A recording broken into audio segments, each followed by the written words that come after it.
Good evening, everyone. Welcome to tonight's catechesis lesson. Thanks, Jacob, for letting people in. It just helps not disturbing the call. So tonight we're going to be talking about the Desert Fathers and at least one of the Desert Mothers. It's something that really was part of my journey to Orthodoxy, and also, I met a gentleman recently who the same thing. His journey to Orthodoxy began with the Desert Fathers. So I think usually when we speak about the Desert Fathers, we go straight to the sayings of the Desert Fathers. But really, the sayings of the Desert Fathers are just the final product of spiritual life that they created, and that was recorded. But tonight, I wanted us to actually look at how an average monk living in the Egyptian desert lived, what was the context in which they were living, and why that monastic tradition was important for Christianity then, why Orthodoxy has kept that tradition, and how many things have been carried over into the Orthodox Church today from the Egyptian deserts. So we're part of this living tradition of the Desert Fathers. So if everyone can hear, and I'm going to share the screen as well for the slides. If there's something does glitch, let me know and then I'll just correct it. Okay, let me just share the screen.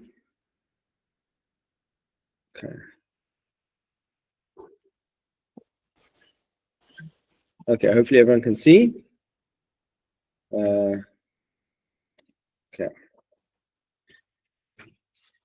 Okay, so sometimes when people think about monks, monastics, they think, oh, that's some strange innovation that the Catholics made up or the Orthodox made up later on, not having thought about the life of Christ and the pattern of life that he had. And when we look at Jesus' life, even we see, first of all, that the majority of his life, the first 30 years of his life, he spent in obscurity, in solitude, living at his home, working, laboring. It's a great mystery in the Christian tradition. What was Christ doing all those years building up to his 30th year? And so we don't know, and the Gospels don't really tell us. But there's a lesson in that to say that his life in solitude, his inner life, was just as important for the salvation of mankind. He was overcoming all the fallen parts of humanity that he took on himself. But we see even after his 30 years, when he began his public ministry, Jesus wasn't always in the cities preaching, doing exterior work. He would often leave his disciples and go pray alone in the wilderness. As it says here in Luke's Gospel, it says, so he himself often withdrew into the wilderness and prayed. So Jesus gives us an example of what every one of us should be struggling to do, which is spending time to go and be alone. Spending time alone helps us to face ourselves, because we can get distracted with so many things, exterior things, that we avoid dealing with ourselves, looking at our own sins, struggling with our own demons. And the arena to struggle with demons is the heart. And so we have to find solitude, just like Jesus did when he went to go pray. His human nature required him to do it. Yes, he was the Son of God. He had his divine nature, but he also had a human nature. And so he's showing us that we who are human beings, we require this. And so we see this type of life was really manifested in its most perfect form in the life of the Desert Fathers and Mothers. So that's what we're going to speak about. And they chose this path of life in a more serious and more extreme way, you can say, but absolutely necessary in the Christian tradition.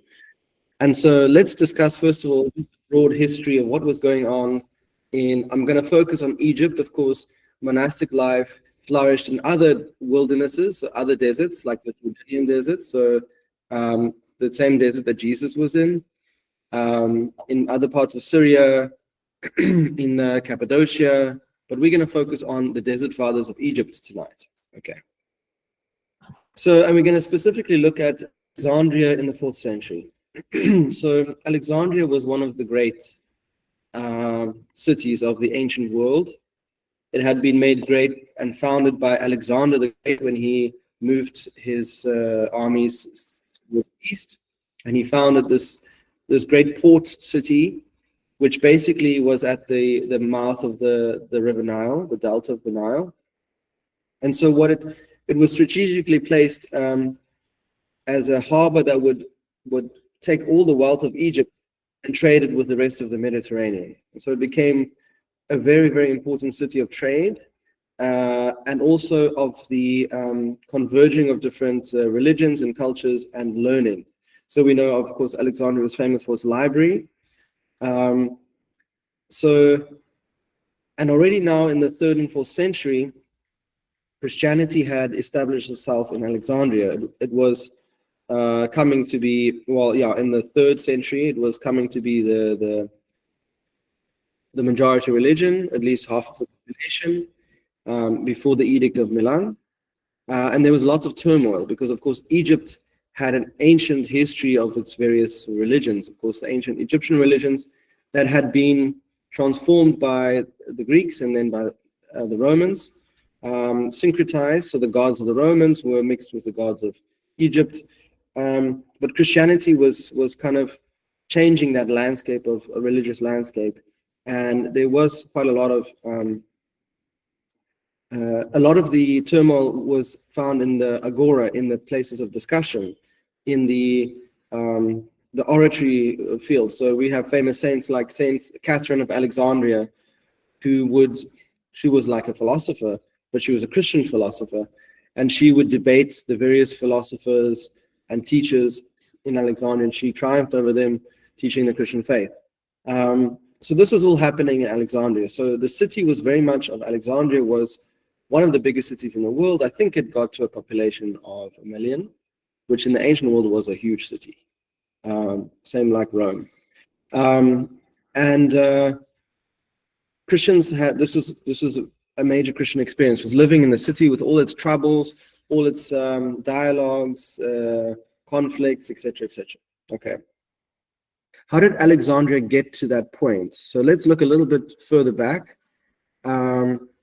Let's look back at what was the majority culture in Egypt by the time we get to the 3rd century after Christ.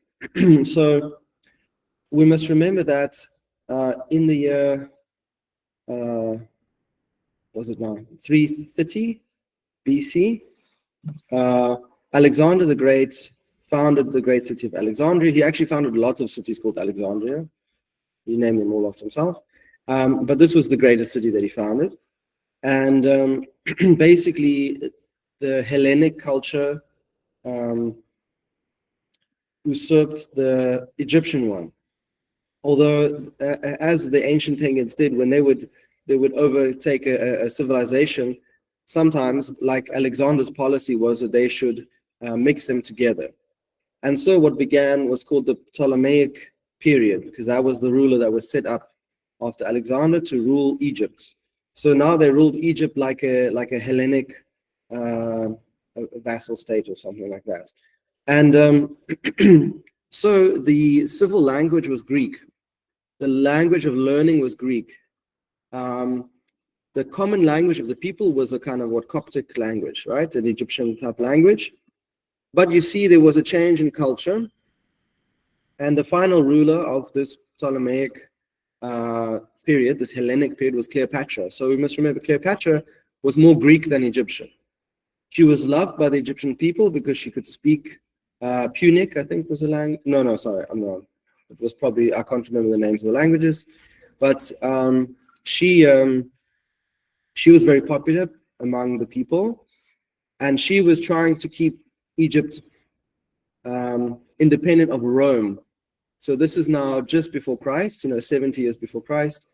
And she came into contact, and she, the famous story, she was aligned with Julius Caesar, and then she had a love affair with Mark Antony, hoping that he would become the new emperor. That didn't happen.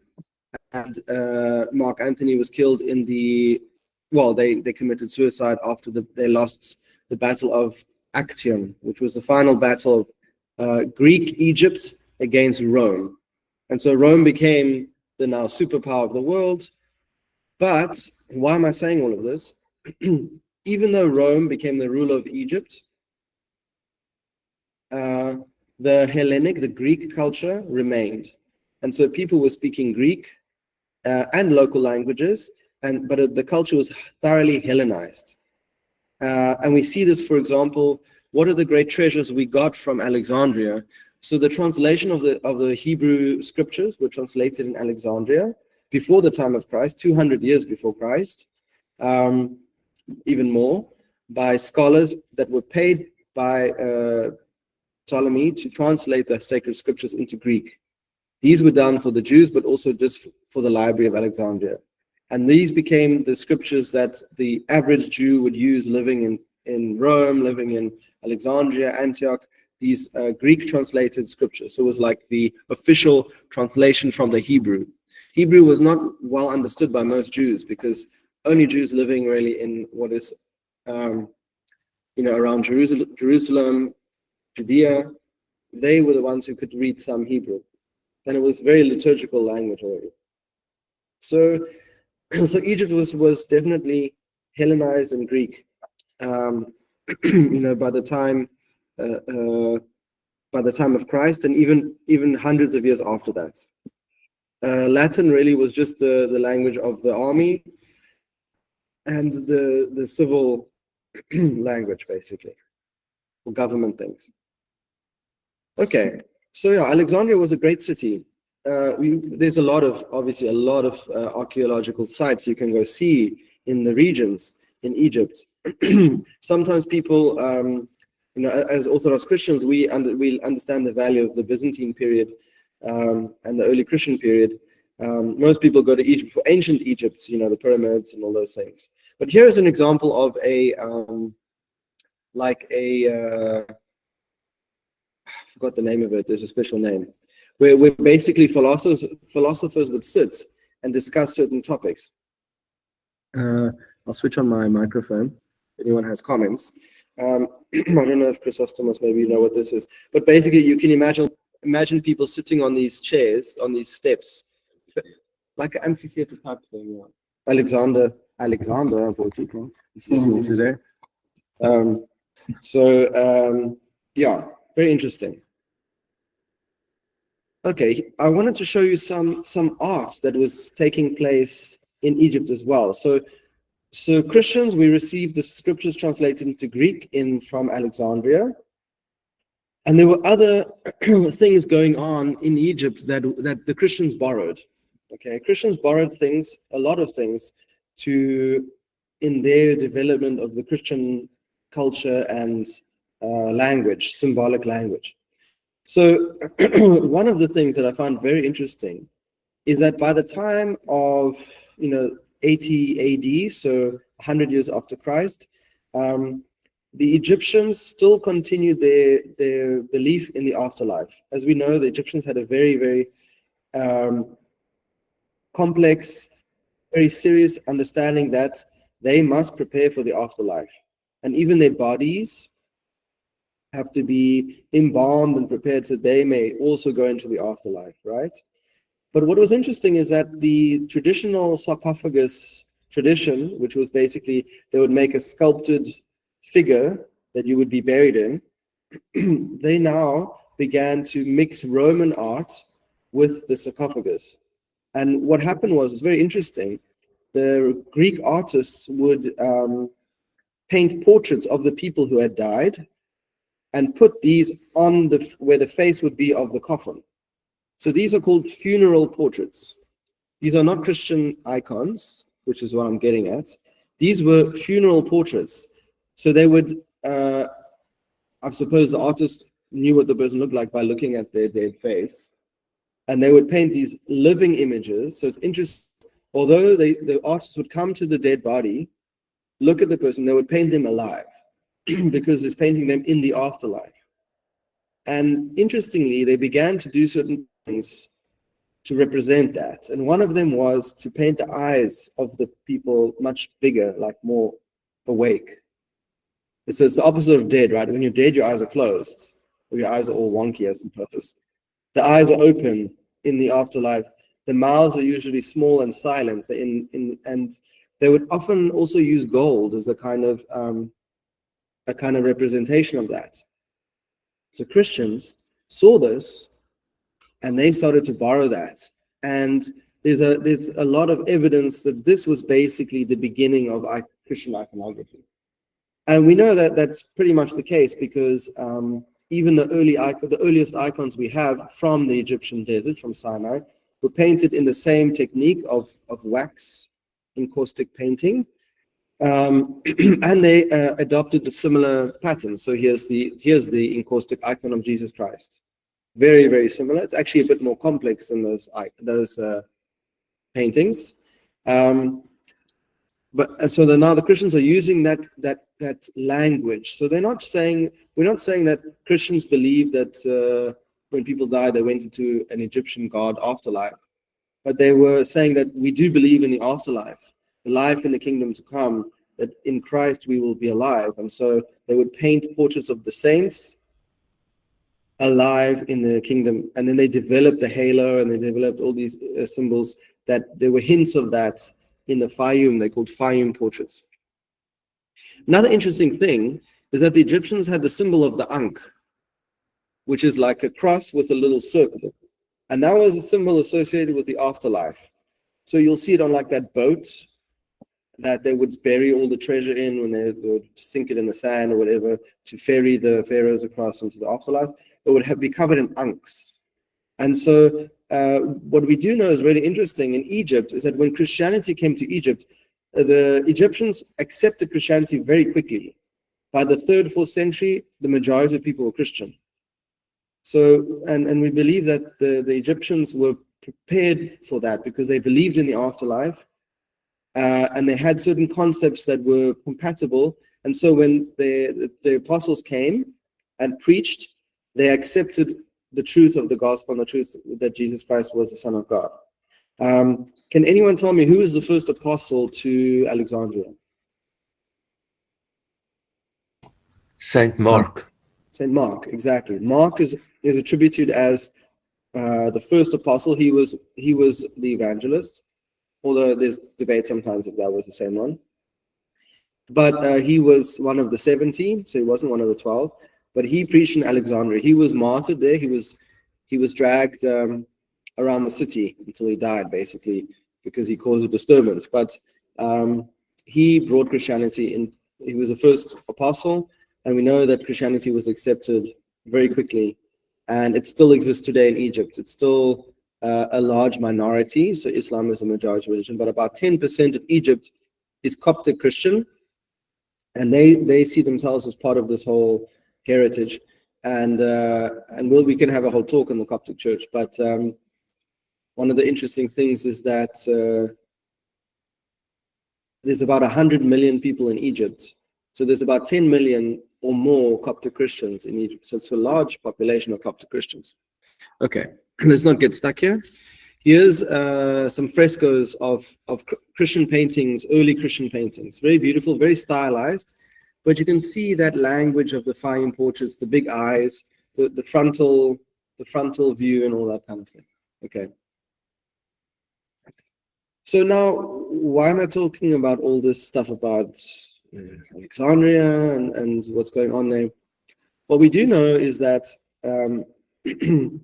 Christians were called out of the world. Christians were called to holiness.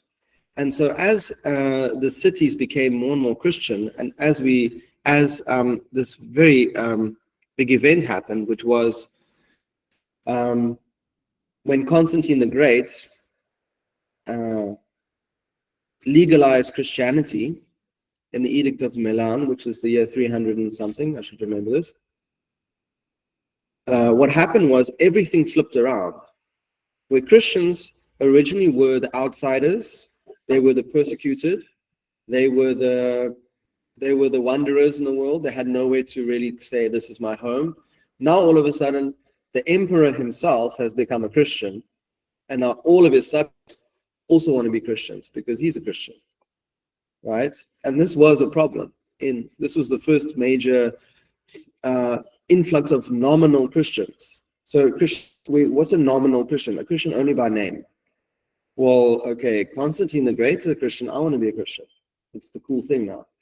And so there was a big problem in Christianity because you can imagine many of the people, the Christians living in that time, their father, their uncle, their aunt had been martyred, had been killed by the authorities, the Roman authorities. And now the children of those Roman prefects, etc., are now Christians. And so they felt very scandalized. And so Christians started to look for a way in which they could become more zealous.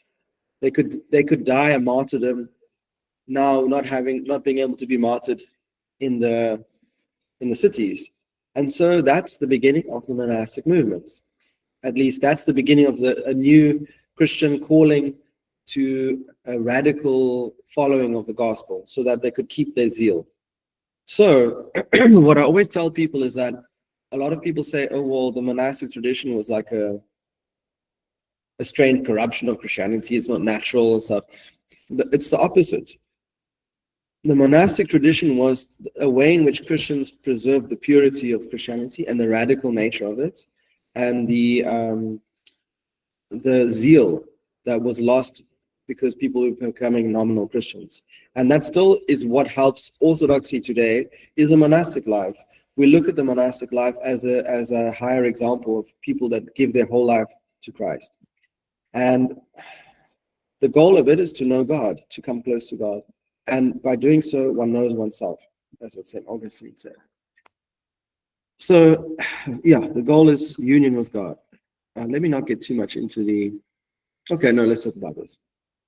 So, we're going to talk about some big figures who were the pioneers of this journey, and they began a bit before, actually, the Edict of Milan.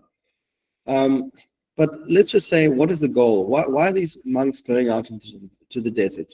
They weren't going to this because they were angry with bad Christians only. They were going because they were seeking true union with God, right? If God has become man, Jesus Christ has become man to unite us to him. So Christians felt if they are not in union with Christ, they have not reached what their goal is. And so that's what they went to the desert to work out their salvation. Let's read the first saying to get an example of this. The sayings are very short and sometimes they sound very like just standard statements, but they have a beautiful wisdom in them. So Abba means father. Abba Lot went to see Abba Joseph. So these are different monks. And said to him, Abba, as far as I can, I stay in my little office. So that's a prayer rule. I fast a little, I pray and meditate. I live in peace as far as I can and purify my thoughts. What else can I do? Then the old man stood up and stretched his hands before heaven, and his fingers became like 10 lamps of fire. And he said to him, if you will, you can become all flame. So what he was saying is that, yes, we do all these things, but the goal is to become like a living flame, like a living sacrifice to God, on fire with zeal, right? And so that was the ultimate goal. Okay. So now let's look at the practicalities, what was happening. So I'm going to show you guys a map, okay, so you can get an idea. So the desert fathers went into the desert. Now Egypt is a majority desert. The only reason why people live in Egypt is because of the great river that runs through it, which is the Nile. The Nile has its source in Ethiopia, and it runs through Ethiopia, Sudan, and Egypt. And it brings fertile soil and perennial water. And so if you look at this human settlement of Egypt, it's primarily the Nile, and then the Nile Delta, which fans out. They don't show it here. And these lakes are all lakes that are the fanning out of the Nile. And there's a lot of fertile soil here. But as soon as you move away from the Nile, you enter into the desert. And you see these these routes were routes that monastics would take to go to the desert. And you wouldn't have to go that far to get to the deserts from the Nile, because everyone, all the cities, all the villages, were basically on the banks of the Nile. And so the monks would basically walk away from the Nile. Now that of course causes problems because there's very little water. There are some wells, there are some cisterns, but basically they would have to walk very far to get water from the Nile or from some well. And the desert was also a wild place, not only with wild animals, because there was still like the Asiatic lion and all those types of creatures, hyenas and all that, but also there was bandits. So the desert was associated with lawlessness, because no one really kept the law there. There's no such thing as a police force. There's the army, but they weren't dealing with that stuff. And so you were basically on your own. So it's kind of like George Lucas, the image of Tatooine, he got from this type of experience. And what's really interesting is that this section here called Kelia was actually rediscovered in 1964, which was just before Star Wars. So that's my theory, is that those discoveries of those little monastic cells that you see in well, he filmed in Tunisia, but that whole idea of this lonely monks in the desert, I think it was inspired by the new discoveries of these ancient Christian cells. So let me describe to you some of the famous spots where the monks would settle. So they would leave Alexandria, which is here, or they would leave other villages and come to settle in various parts, and they would sometimes grow because the monks would follow elders and things like that. So we're going to focus most on Kelia. Now, interesting, it's called Kelia. Kelia is the word, means cells, basically. So the land of cells, which is monastic cells. Now, the desert was called Nitria, and these words pop up a lot in the sayings of the Desert Fathers. So let's just read a little bit. I got this text from Scribing the Places. So Kelia was a place not inhabited by novice monks, but was inhabited by very experienced monks. The history of Egyptian monks tells us that beyond this, Nitria, there is another place, the inner desert, about 10 miles away, called Kelia, because of the number of cells there, scattered about the desert. Those who have already begun their training there, that is in Nitria, and went to live a more remote life, stripped of its external things, withdraw there. So this was the place where serious monks would go even further away from civilization.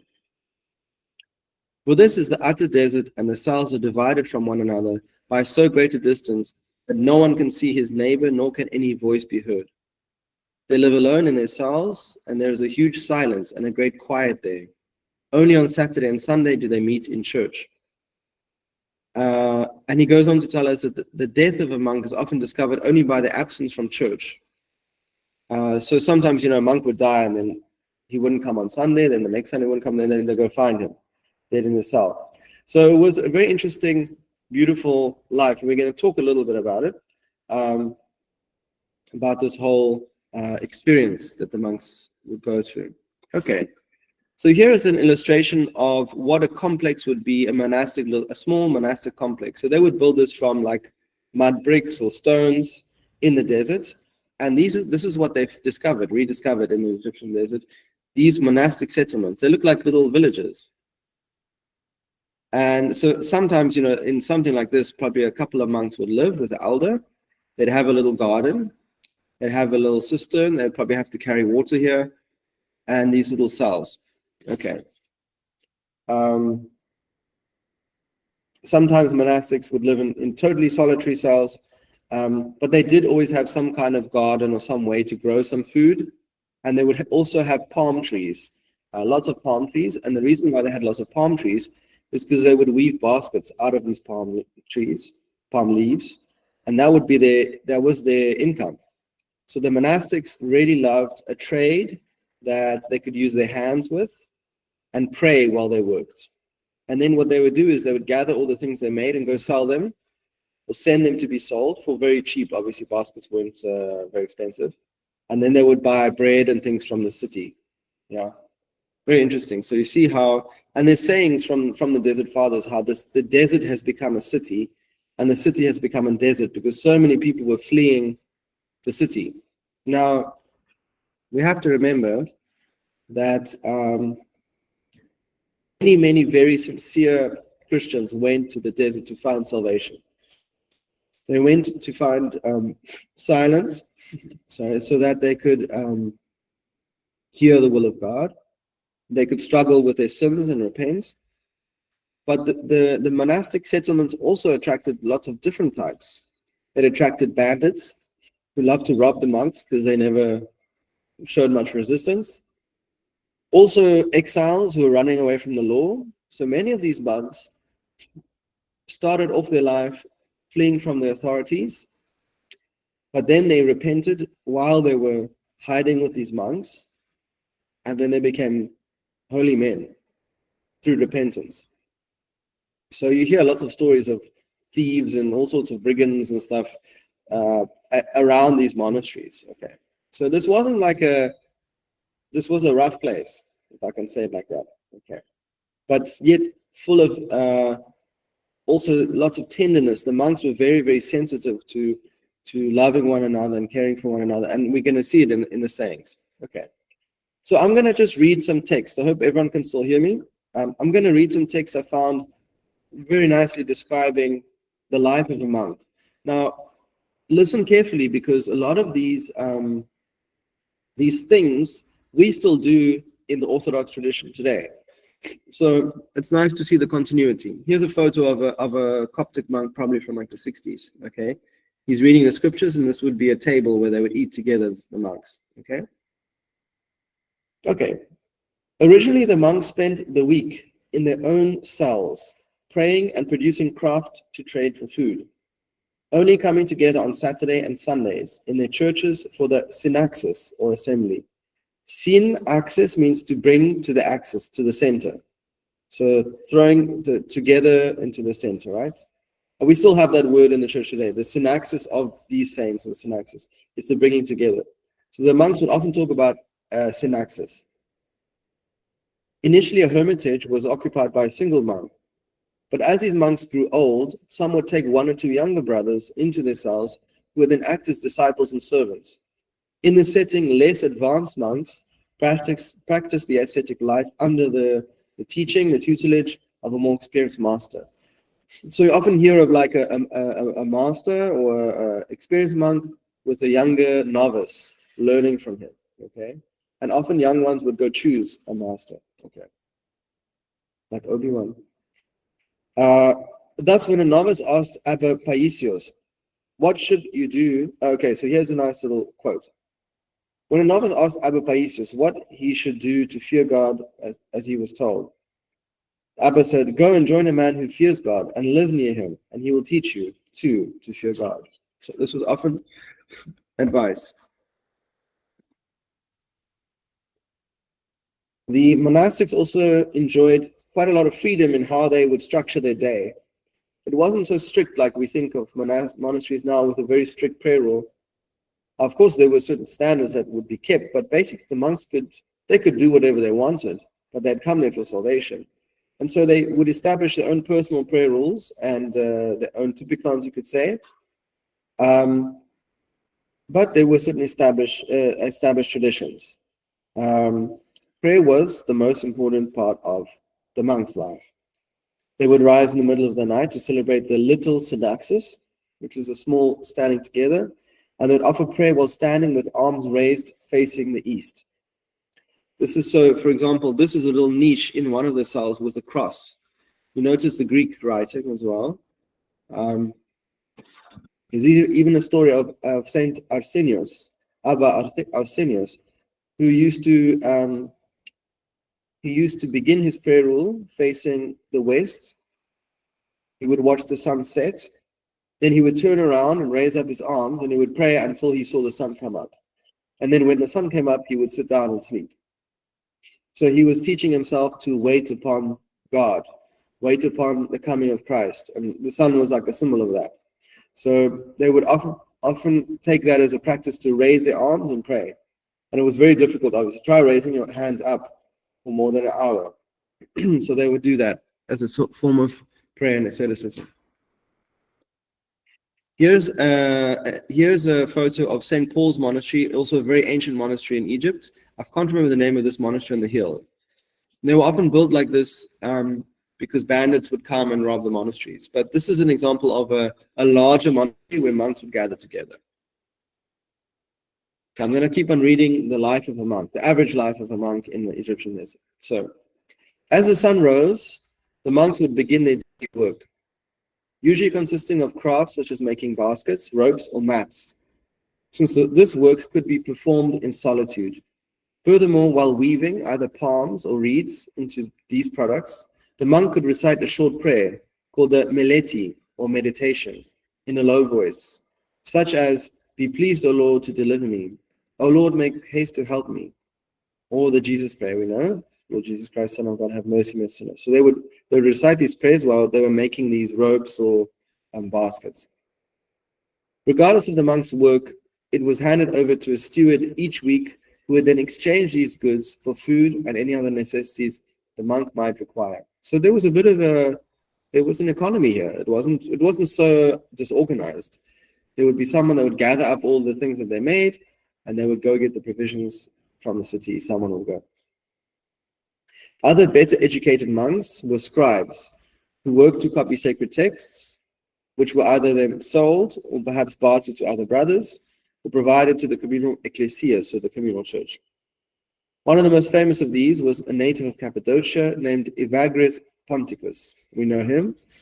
This former disciple of St. Basil and St. Gregory Nazianzus was reported by Palladius in his Lysiac history to have retired to Calia after spending 2 years in Etruria, and to have, so this is now an account of Evagrius of Ponticus, that he lived there in Calia for 2 years, and in the 3rd year he went off to the desert, in Etruria. Then he lived there 14 years in the so-called Calia, eating but a pound of bread a day and a pint of oil in the space of 3 months. And he was a man who had been delicately raised in a refined and fastidious manner of life. He composed 100 prayers, and he wrote during the year only the price of as much as he ate. Then he drew up 3 holy books for monks, controversies they were called, on the arts to be used against demons. Anyway, so interesting how even such a famous person as Evagrius Ponticus spent 14 years in Calia writing many books. So it was an amazing place of immense fasting and a lot of simplicity. I think we wouldn't be able to understand the simplicity of their life today. I just want to show you some lentils. That's lentils growing in a garden. So lentils was one of the main diets, which is like a bean, also like in a pod, I think. Lentils. It's like a small bean pod, but they were quite hardy, and so that was the main staple of monks. So they had their protein. Okay. Let me read a bit about their diet. Normally the food was limited to a single pound or 300 grams of bread, which was then softened in water. So they would have hard bread, and then they would dip it in water and eat it like that. And perhaps seasoned with a little salt and at times a drop of oil. Oil was seen as a great luxury then for monastics. Those who were very old or sick were also allowed some raw or cooked vegetables. The only fluid which was allowed was water, except for Sundays and Saturdays with wine. After this meal, the monks would either return to work or perhaps visit a colleague who was sick or old in order to bring help or to receive spiritual advice.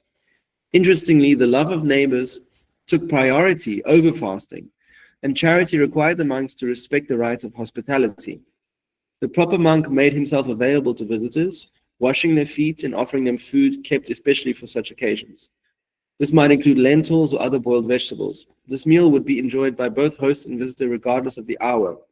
So there's a lot of stories about how even if a monk was fasting, if a visitor came to his cell, it was a higher responsibility to be hospitable, so he would break his fast and eat with the guest so that he would feel loved, and give him his bed and wash his feet and all these things.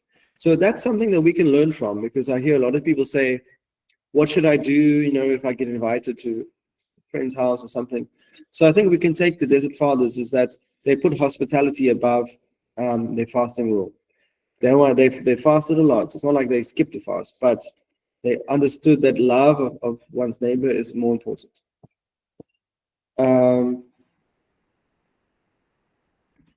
Later in the evening, the monks would recite the Vespers, so that's the evening service, sometimes alone, but at other times with neighboring monks, after which they would retire to their cells and a bed of palms or a mat. So they didn't have down mattresses, they had palm mats. They would sleep on that, and they also had a little sheep hood, that would be their blanket, basically.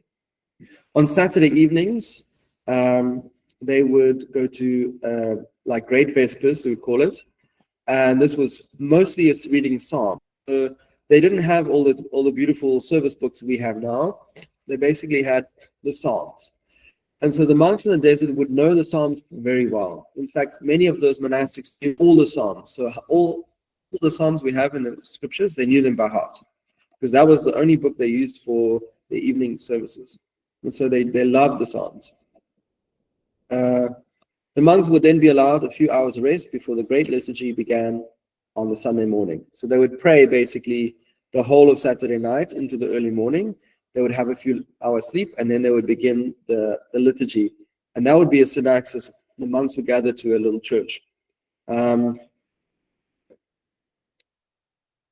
This also was, as we know, the divine liturgy, which was served. Okay. Also, they would receive wine that day. So they would receive the Eucharist, and then afterwards they would drink a little bit of wine. So it was seen as like a very nice high day for the monks, because they would be eating bread, a little bit of vegetables, and water the whole week. And then when they would gather in peace, and they'd have the Eucharist. So you can imagine what a beautiful life, very simple, but very, I can imagine the joy and excitement getting to the divine liturgy. After being in silence the whole week, finally gathering together, singing together, worshiping together, and then breaking bread together. Really quite an amazing experience. Of course, monasteries still do that today, but there's something about the Desert Fathers, the simplicity, that's really amazing. Okay. After the liturgy was finished, this is the interesting part, and this is something we can learn from as well, because we have this stuff. After the liturgy was finished, the anchorites, so the hermits, would then break their fast with a common meal called the agape. Agape means love, the love meal, which was served at the refectory, or agapeon, the place of the agape. The assembly of the monks ended on Sunday morning, after which they returned to their own hermitage, which might be as far as 5 or 6 kilometers away. So remember, they tried to build themselves far away enough so you couldn't hear one another and see one another. So you couldn't distract one another. Let's read about the agape. The concept of the refectory is interesting, and it helps define the concept of the ecclesia, or church. That's the word for church in Greek, but that term means the assembly. Because the agape in the Greek means love or charity, it helped bond the monks to one another. This meal would also include a limited quality of wine. All of our textual documentation states that this meal was taken in the church, where the Eucharist was celebrated. But in fact, archaeological evidence demonstrates that it was served in an adjacent room to the church called the refectory, and was built specifically for this purpose, for people to eat. So even in churches today, in Orthodox churches, there's usually, in monasteries definitely, but even in churches, there's a place where people come to gather, to sit at one table together, to bond together. This is a sacred meal. And the meal is meant to be calm. It's not meant to be like a bacchanal or something. It's usually someone reading the lives of the saints, people being gathered together in one heart and one mind. So we should try and make our agape meals after church look like that, and not scattering into different shards, of a community would come together. But it's interesting that the ecclesia was all of that. So the trapeza in Greek, the Russian as well, the agape meal is the extension of the liturgy. It's not just the end of the liturgy, it's the continuation of the liturgy now at the table. So it was very important for the monks, and it's also important for us.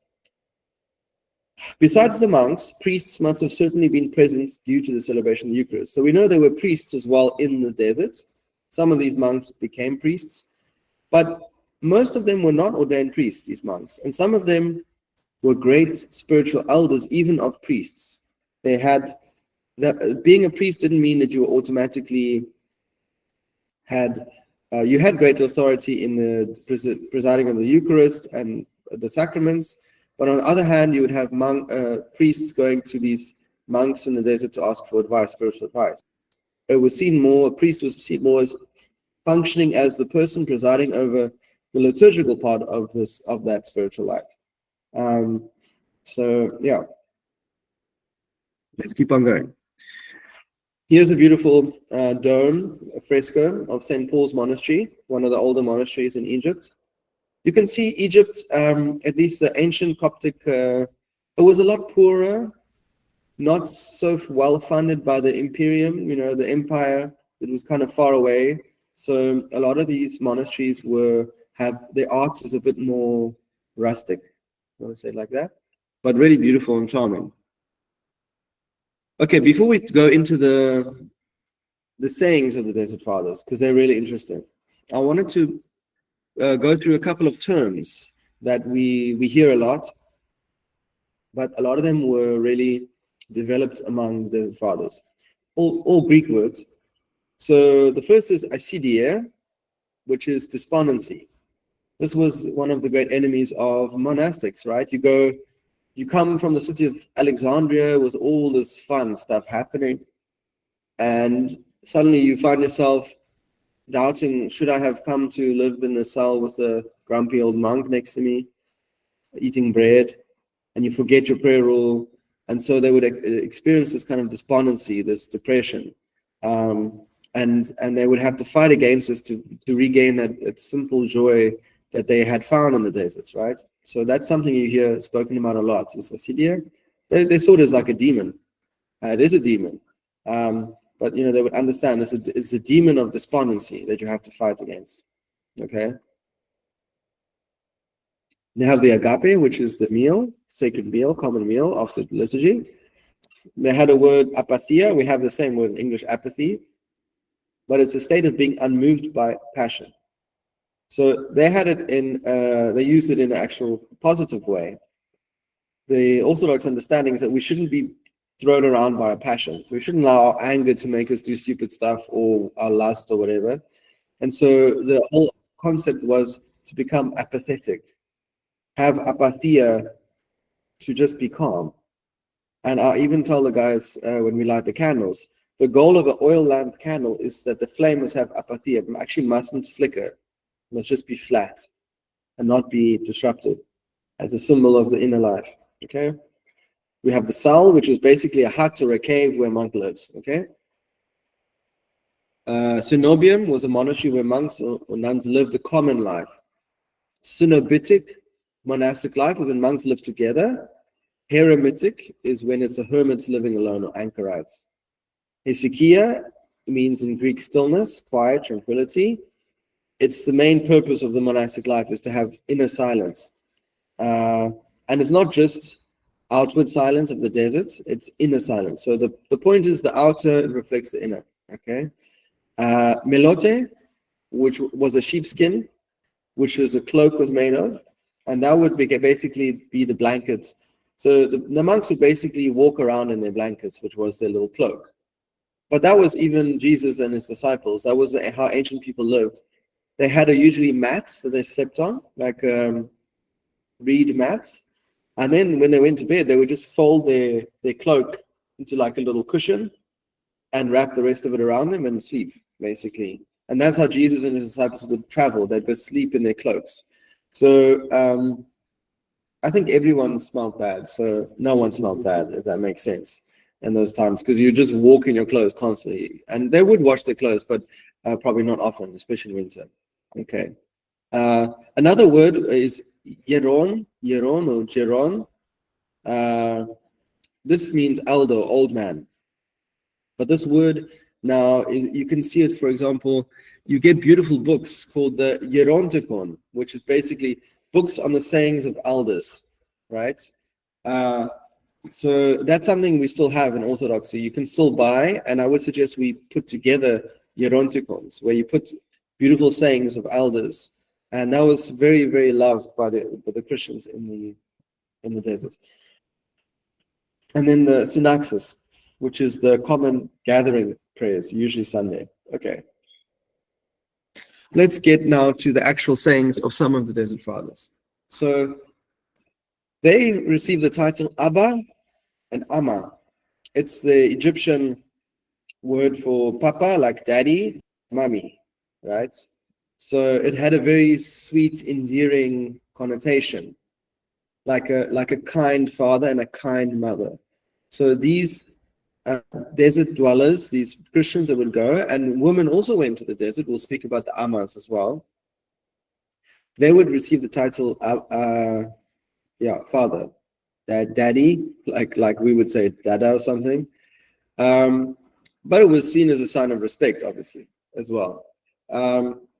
And there's something very interesting, is that these Christians who had given up everything, dedicated their life to prayer, people wanted to receive some wisdom from them, because obviously these men and women had gained lots of wisdom in their struggles. And so they would go to them and say, Abba, give me a word. This is what it is in Greek. I don't know how to pronounce this. Maybe Zostomos can help? Apophthegm? Sorry, yes, Father, yeah. I think the original Greek would have an A on the end, wouldn't it? Because it's a neuter noun. Apophthegma. Apophthegma. Yeah, That sounds better. Yeah, that's probably why. Apophthegma. Give me a word. And so Christians would go and say, Abba, give me a word. And they're not trying to say, explain something to me or give me advice. They would see it as literally being a grace-bearing statement that they would then take as life-giving, as changing, and they would apply it. They wouldn't argue. They wouldn't say, well, can you give me another one? I don't like that one. They would see it as kind of God speaking to them through the elder. Was there a question? I heard a little hand raised. If you have a question, you can just jump. Father. It's just in English. It's said apothem. It ignores most of the letters. Apothem. Yeah, I suppose they were like, let's just get rid of something. An apothem. Yeah. So this apothem, rather. Sorry, apothem. Apothic. Yeah. Apothem. This still happens today. So, for example, someone was telling me recently. In Russia, he went to Elder, so a monastic elder, and he said, because I was speaking to this person about South Africa, and he said he has a friend who has a very experienced elder, and he really wanted to go to South Africa, and he went to his elder. He said, Elder, I want to go to South Africa, and the elder said, you can go, my son, but if you go, you may die if you go to South Africa. And he decided not to go.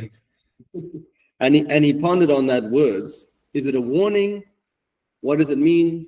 And he didn't argue. He didn't say, oh, explain, what does that mean? And the elder probably didn't want to explain. That's just what he received. So it's interesting. That is something someone recently told me. So he's never been to South Africa because of that, what his elder told him. Right, so interesting. But so they would go and they would receive a word from the elders. And this is what I'm going to now quote from you, some of them. Some of them are apophthegmas. Some of them are stories about the monks and what they did. So they're acts of interesting, like living out the gospel. But many of these words have remained. There's another saying, I can't remember the Desert Father who said it, but basically, someone came to one of the elders and he said, Abba, give me a word. And he said, love the Lord your God with all your heart and all your mind also and all your strength. And he said, thank you, Abba. And he went away. And for 10 years, he tried to do that. He tried to love God with everything. And he achieved it. He loved God with everything. He didn't ask anyone else for any more words. That was enough. And then he happened, the abbot, this Abba, he met him again. And he said, Abba, I've achieved this. What more can he do? And the Abba said, now go and love your neighbor as yourself. And he accepted that, and that's what he did for the rest of his life. So it took him 2 sayings to find salvation. Very interesting. So, ladies first, let's talk about some of the desert mothers. Now, the desert mothers almost always lived in the Cenobitic style monasteries, except for like St. Mary of Egypt we know about, and probably some other desert mothers. But because of the dangers of the desert, they would often gather in walled monasteries. And they were often protected by the male monks and things like that. But they still had the courage to go out into the desert and live this very difficult life. One of the most famous amas is Syncletica of Alexandria. So I'm going to now just read a few of her sayings. Now these sayings are given to other monastics to encourage them in the Christian life, but for us it's also very valuable. So she says this about the spiritual life. In the beginning there is struggle and a lot of work for those who come near to God. But after that there is incredible, indescribable joy. It's just like building a fire. At first it's smoky and your eyes water, but later you get the desired results. Thus we ought to light the divine fire in ourselves with tears and effort. What a beautiful saying. Starts off difficult, just like lighting a fire. She also said this: those who put out to sea at first sailed with a favorable wind. Then the sail spread, but later the wind becomes adverse. Then the ship is tossed by the waves and is no longer controlled by the rudder. But when a little while there is calm and the tempest dies down, then the ship sails on again. So it is with us. When we are driven by the spirits who are against us, we hold to the cross as our sail, and so we can set a safe course. Choose the meek. Yeah, that's the saying. So she's saying that when the winds of change and demonic winds come, we remove the sails and we hold on to the mast like the cross, right? And then when the winds become right again, then we lift the sail. She said this: choose the meekness of Moses, so Moses the prophet, and you will find your heart will, which is a rock, change into a spring of water. She also said this: just as treasure that is exposed loses its value, so a virtue which is known vanishes, just as wax melts when it is near fire. So the soul is destroyed by praise and loses all the results of its labor. So she's saying as soon as a virtue is known, it loses all its value. Right? Has to be buried in secret. Okay, now we get to St. Anthony, the great, we call him the founder of monasticism. He wasn't really the founder. He had a spiritual elder, which means he couldn't have been. But he is known as the one who really laid the example, the path of the monastic life, probably because he was the most famous monk of the early centuries. So he was around in the year 251, so even before the Edict of Milan. St. Athanasius the Great wrote his biography and knew him personally. So he was an amazing saint. Let me read some of his sayings. I have to have like an epic Morgan Freeman voice for these, but I'll try my best. When the Holy Father, Abba Anthony, was living in the desert, he was afflicted with lethargy, or acedia, and attacked by many imaginations. He said to God, Lord, I want to be saved, but these thoughts will not leave me alone. What shall I do in my afflictions? How can I be saved? A little later, when he went outside, Anthony saw a man like himself sitting at his work, getting up from his work to pray, then sitting down and braiding a rope, then getting up again to pray. It was an angel of the Lord sent to correct and reassure him. He heard the angel saying to him, do this and you'll be saved. At these words, Anthony was filled with joy and courage. He did this and he was saved. So what was happening? Anthony was sitting in his thoughts, thinking that his monastic life must be him sitting, contemplating constantly on the word of God. He said God showed him balance. Pray and work with your hands. Pray and work with your hands. Balance your life, and then you'll find salvation. When the same Father Anthony meditated on the depths of the judgment of God, he asked, Lord, how is it that some die when they are young, while others drag on to extreme old age? And why are some poor and others rich? Why do wicked people prosper, and why are the just in need? And he heard a voice answering him, Anthony, Keep your attention on yourself. These things are according to the judgment of God, and it is not to your benefit to know anything about them. So he was humble. Someone asked Father Anthony, what must one do in order to please God? And the old man replied, pay attention to what I tell you. Whoever you may be, always have God before your eyes. Whatever you do, do it according to the witness of the Holy Scriptures. In whatever place you live, do not easily leave it. Keep these 3 precepts and you will be saved. Some of these sayings were given to specific people that needed these words, but we're the same type, so we need to receive these as well. I'll read a few. I've got tons, so how much time do we have? Let me read a few more. And I've got St. John the Dwarf, St. Moses the Black, so tell me when to stop. Okay. Father Anthony said to Father Pimen, Pimen means shepherd, this is the great work of a man, always to take the blame for his own sins before God and to expect temptation until his last breath. He also said, whoever has not experienced temptation cannot enter the kingdom of heaven. He even added, without temptations, no one can be saved. That's something to think about. Father Pambo asked Father Anthony, what ought I do? They often were asking, what shall I do for my salvation? And the elder said to him, do not trust in your own righteousness. Do not worry about the past, but control your tongue and your stomach. Father Anthony said, I saw all the traps that the enemy spreads over the world, and I was groaning, what can get through such snares? Then I heard a voice saying to me, humility. He also said, some have worn out their bodies by asceticism, but they lack discernment, so they are far from God. He also said, our life and our death is with our neighbor.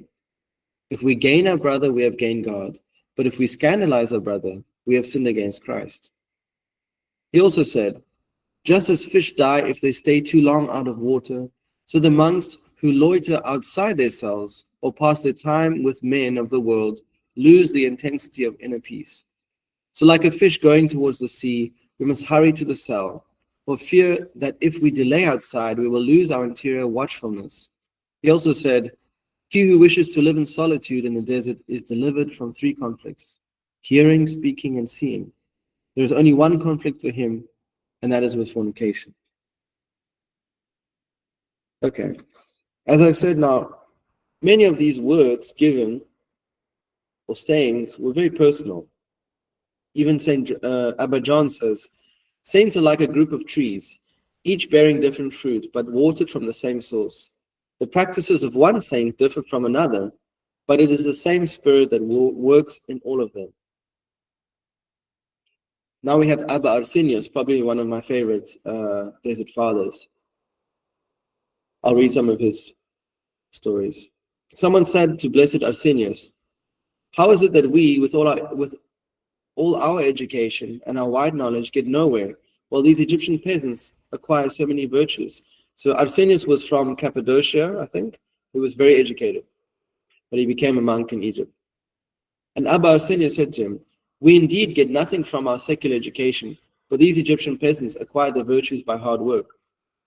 One day, Abba Arsenius consulted an old Egyptian monk about his own thoughts. So basically, he was confessing to an old Egyptian monk.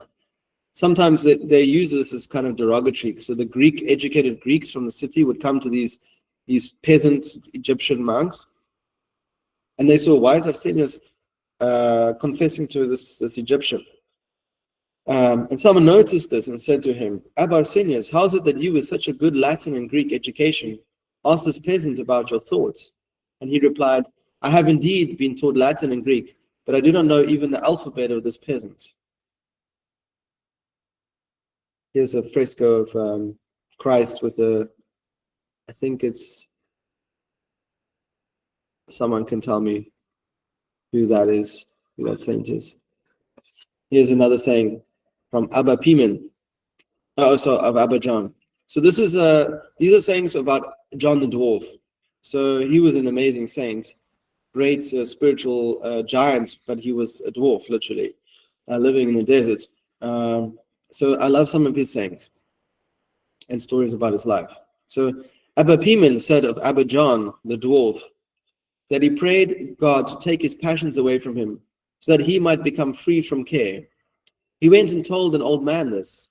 I find myself in peace without an enemy. And he said, the old man said to him, go beseech God to stir up warfare so that you may regain the affliction and humility that you used to have. For it is by warfare that the soul makes progress. So he besought God, and when the warfare came, he no longer prayed that it might be taken away, but said, Lord, give me strength for the fight. How interesting is that? The Christians, the monks knew that we have to go through struggles and temptations and inner warfare so that we can grow spiritually. So even though God gave him peace, his elder said, no, go ask for the fight again. That's where you're going to be humbled. That should help encourage us as well. The Desert Fathers were also pretty radical. So they would scandalize us today, the things they did. So for example, Abba Agathon said, if I could meet a leper, give him my body and take his, I should be very happy. That indeed is perfect charity. He was filled with love for the neighbor. It was also said of Agathon that coming to town one day to sell his wares, he encountered a sick traveler lying in the public place without anyone to look after him. The old man rented a cell and lived with him there, working with his hands to pay the rent and spending the rest of his money on the sick man's needs. He stayed there for 4 months till the man was restored to health. Then he returned in peace to his cell. So, how many of us would do that? You're walking in the marketplace to sell your stuff. You see a sick person. You go rent a flat. You work for 4 months to feed him and heal him, and then you go back home after 4 months. It's quite amazing. Father, some more saying, yeah?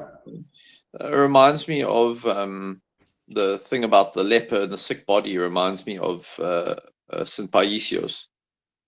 Yeah. That's St. Paisios. He died of cancer, and the reason was a sick boy was brought to him with leukemia.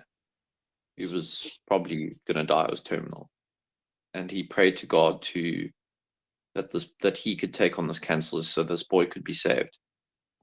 And God granted that. So he in that sense, sort of took on the ailment. The afflictions, yeah. Well, Christ was the one who did that, right? He took on that's a prophecy in Isaiah, that he takes on our afflictions and our suffering. He bears it, right? That's the part of the incarnation that we need to understand, is that God became man so that he could suffer with us as well. That's an amazing story. So there's not too many left. So if everyone still doesn't mind another 5 minutes, 10 minutes, I'm going to keep on reading some of the sayings. And I'll send you a link of the book. It's a huge book of the sayings of the Desert Fathers. So this is just some of the ones I just randomly got. Some old men were entertaining themselves at Skeetus by having a meal together. Among them was Abba John. A venerable priest got up to offer drink, but nobody accepted any from him, except John the dwarf. They were surprised and said to him, how is it that you, the youngest, dare to let yourself be served by the priest? Then he said to them, when I get up to offer drink, I'm glad when everyone accepts it, since I'm receiving my reward. That is the reason then that I accepted it, so that he might gain his reward and not be grieved by saying that no one would accept anything from him. When they heard this, they were all filled with wonder and edification at his discretion. So this priest who they were all shy and humble, offered them something, and they all didn't receive it. No, don't get, no, thank you, no, thank you, no, thank you. And Abba John, who then was the junior monk, was like, thank you, because he knew it would give him joy. So flip things around. The brethren used to tell how the brethren were sitting one day at an agape, and one brother at table began to laugh. When John saw that, and he saw that, Abba John began to weep, saying, what does his brother have in his heart that he should laugh, when he ought to weep because he's eating at an agape? So it's the opposite, very strict.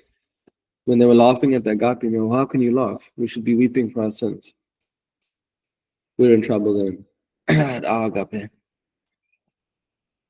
Abba John said, I'm like a man sitting under a great tree who sees wild beasts and snakes coming against him in great numbers. When he cannot withstand them any longer, he runs to climb the tree and is saved. It is just the same with me. I sit in my cell and I am aware of evil thoughts coming against me. And when I have no more strength against them, I take refuge in God by prayer, and I am saved from the enemy. Some brethren came one day to test Abba John to see whether he would let his thoughts get dissipated and speak of the things of this world. And they said to him, we give thanks to God that this year there has been much rain and the palm trees have been able to drink and their shoots have grown. So they're trying to tell him, oh, the weather's great, right? That's the ultimate like mundane statement, no? Oh yeah, the weather's been good. And they want him to now engage in this to see if John is really spiritual. And Abba John said to them, so it is when the Holy Spirit descends into the hearts of men. They are renewed and put forth leaves in the fear of God. It was also said of him that one day he was weaving a rope for 2 baskets, but he made it into one without noticing until it reached the wall because the Spirit was occupied with contemplation. So he was praying so much that he just kept on weaving until this rope, he wove the whole basket in one altogether. Abba Zeno said, if a man wants God to hear his prayer quickly, then before he prays for anything else, even his own soul, when he stands, stretches out his hands towards God, he must pray with all his heart for his enemies. Through this action, God will hear everything that he asks. So these names are different. Abba Iperetius said, it was through whispering that the serpent drove Eve out of paradise. So he who speaks against his neighbor will be the serpent, for he corrupts the soul of him who listens to him, and he does not save his own soul. Abba Or said to disciple Paul, be careful never to let an irrelevant word come into his cell. Abba Theophilus, the archbishop, came to Scetus one day. So sometimes the bishops would come from the cities to visit the monks. We know Athanasius did. So now this the archbishop has come. And the brethren who were assembled said to Abba Pambo, say something to the archbishop, so that he may be edified. And the old man said to them, if he is not edified by my silence, he will not be edified by my speech.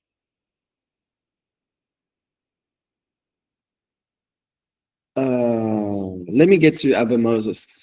I'll give you guys the rest of them.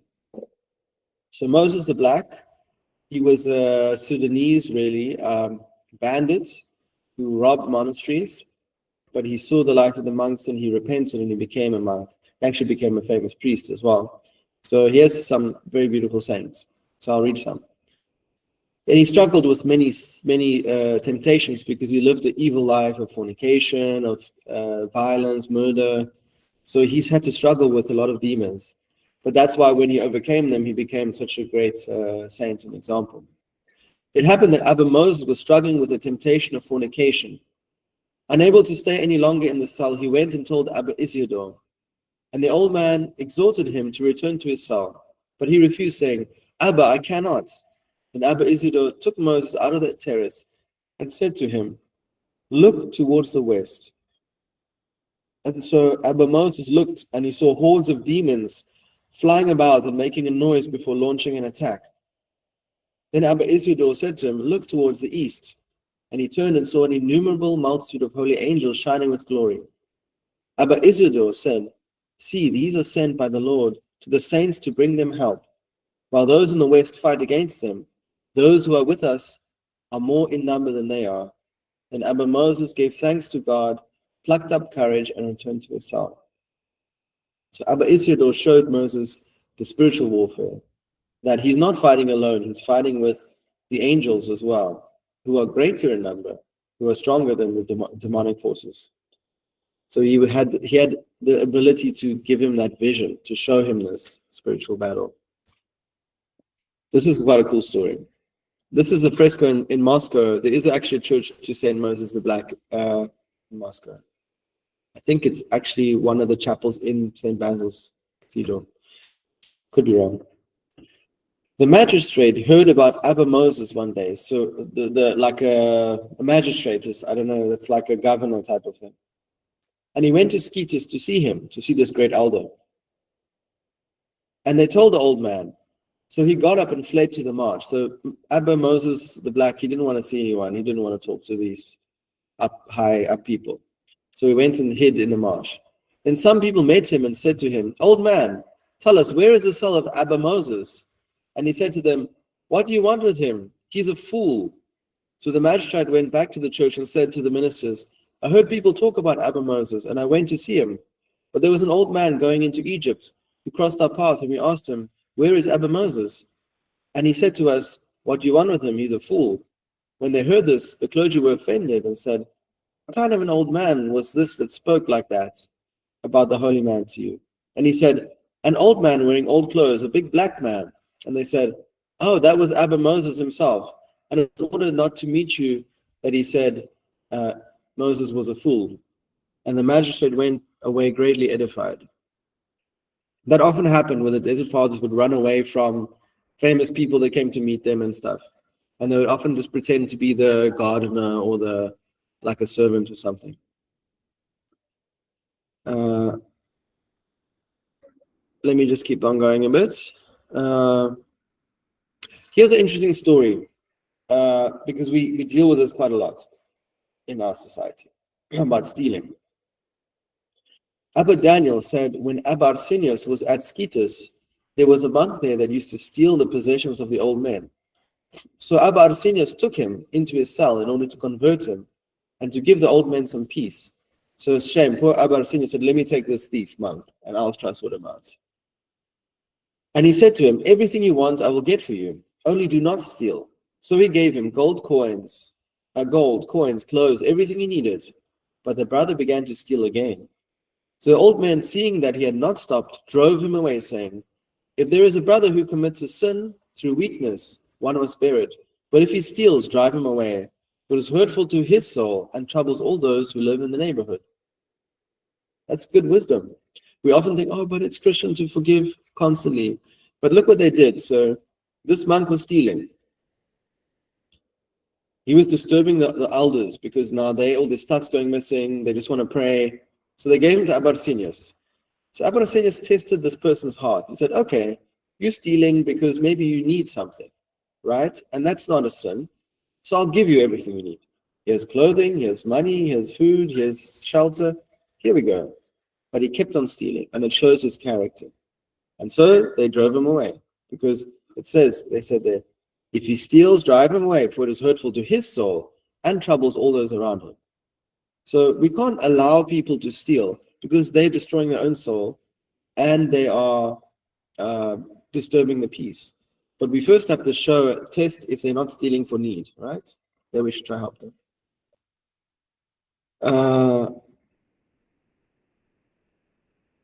That's the last saying. It was said of this is Abba Daniel. I think, yeah. It was said of him that his cell was 32 miles away from any other cells, and that he did not readily leave it. That in fact others did his errands. When Skeetus was destroyed, he left weeping and said, "The world has lost Rome, and the monks have lost Skeetus." So Skeetus was destroyed a number of times by barbarians destroying it. Later on, a lot of those monastic settlements were destroyed by the Arab invasions. Okay. There's another story. It was said concerning Abba Daniel that when the barbarians invaded Skeetus and the fathers fled away, the old man said, "If God does not care for me, why still live?" Then he passed through the midst of the barbarians without being seen. He said to himself, "Therefore, see how God has cared for me, since I am not dead. But now I will do that which is human and flee with the fathers." So I'll explain that one. It's kind of interesting. So the barbarians were coming in, killing people, destroying everything. So he said, "Well, if God is not going to protect me, I might as well die." So he went and walked, and no one touched him. So he realized, "Oh, God does care for me." And then, in order not to be arrogant, said, "Okay, now I'm going to run with the other brothers, because now I realize God helps me, but now I'm going to run." So it's quite interesting. So these are some of the sayings of the desert fathers. there's many more, and I would actually say they're a bit more effective when you read them yourself. So I would suggest, to get there's free PDFs online that you can just click, was it one click and download them and get these sayings. And it's always very comforting to read these stories. The simplicity of their lives, their zeal, also their sensitivity to such simple things that we sometimes struggle to deal with. They have the context in which they can really find the right answer to these troubles that we have in our life. So I hope that was interesting. And does anyone have any questions about the Desert Fathers and things like that? Yes, Father. Yes, Ephraim. Yeah, I just had a thought. It's a quite cool symbol for our relationship to the monks. It's instructive to like visualize their relationship to us Christians living in the world by imagining a wheel. So the monastic life is at the center on the axle, where life moves slowly and quietly. And on the rim, life in the world moves quickly and loudly. And the prayers and teachings of the monks, they grow outward from the center like spokes, and then connect with the rim. And there it then supports the Christians in the world, providing structural integrity to the wheel of Christianity. That's beautiful. You should write that down. Yeah, I I did. think absolutely. That's why in Orthodoxy, where the monastic life ultimately has to play a part, or Christianity kind of frazzles out, because we need those examples of silence, of zeal, of people that have totally dedicated their life to God. And even our prayer life, it's interesting, if you look at the liturgical life of the church, an average parish is exactly that. There's the axis that has the full prayer recommendation that only monasteries really fulfill. And then we feed off that, but we have like the lesser version of that we can bear, So we do serve a vigil, before a feast day, but it's not an all-night vigil. It's a part of an all-night vigil. But still, we recognize that the right way is, the spirit of that is the spirit of the monastic way. And when we read Psalms in church, we read that because we got given that gift, that's patterned by the monks themselves, which is why we read Psalms a lot in church and all those things. So we are in that pattern of life, and the monastics just have that. They are kind of the center. And another thing, we live in a similar time. Alexandria was a melting pot of different ideas, religions. If you think there's culture wars now, Alexandria was culture war central, very noisy, and also now we have a whole bunch of nominal Christians. And we also live in the age of nominal Christians. Everyone's just Christian by name. And so monasticism is the antidote to that, which is why, as Orthodox Christians, God willing, even among you sitting here, there will be people called to the monastic life because that's the antidote, that's the way forward. So that was my secret plan. Reading those fathers. Are there any other questions? Yes. Can you hear me, Father? Yes. Hello, Rahul. Hello, Father Nicholas. For my own spiritual routine, I have I have a Bible study and I pray at 6, 9, 12, 3, 6. Even in my busy day, where I work very hard and I have a family and dogs and animals and so forth. And I find that in that it can't ever be an alternative to leading a monastic life, but at least it gives me structure to my day. It actually makes me work very hard and more focused, because I know if I have a difficult task at hand, I know, another 50 minutes or whatever, then I can pray. Yeah. So I can say, Father Nicholas, and also I've spoken to Father Jacques. My wife and I are thinking of going to Russia. I'm sorry, it's a different topic now. Yes, yes. And I know you've just been overseas to Russia and that your wife is from there. Would it be possible for me to give you maybe a call when at your convenience? Yes, Just yeah. to, The logistics and things, absolutely. may I ask for your number, please? Yes, I'll put it in the comments. Okay. And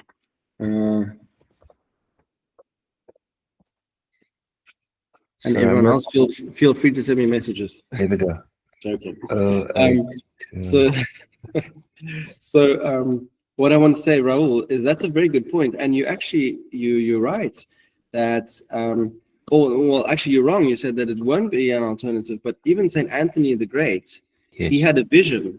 You know that saying, No. where God said, "There's someone in the city that's surpassed your holiness. There's a doctor in the city, and he keeps his prayer rule, and he serves others, and he's hospitable." Can't remember the details, but the monks didn't necessarily see people in the world as failures or something. Okay. And God, I think, counts our messy prayer rules and our messier in the monastery also with great love. I mean, there's also sayings of, I think it was Paisios, or it could have been Porphyrios, who wrote about an American Orthodox Christian who, had been divorced and he was struggling. But he said this is a great anchorite because he's struggling with his faith and he's praying despite all these difficulties. So all of us, even if we're married, if we take some of the structure of the monastic life, we won't be far from the kingdom. And I noticed that at times I would accuse myself of saying it's becoming almost too mechanical, but I know it's not. Yeah. Because I derive great comfort and energy and motivation from that. Yeah. Thank you, Father. Thank you. I will be in touch. Thank you so much. Are there any other questions? Or?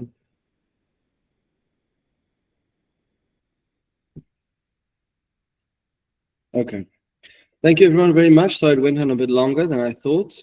I'm sure Alexander, I don't know if he's here tonight, but we'll find us some amazing books, PDFs on the Desert Fathers.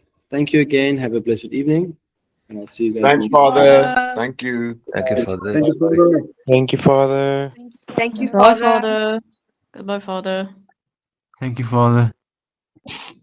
Thank you, Father. Thank you, Father.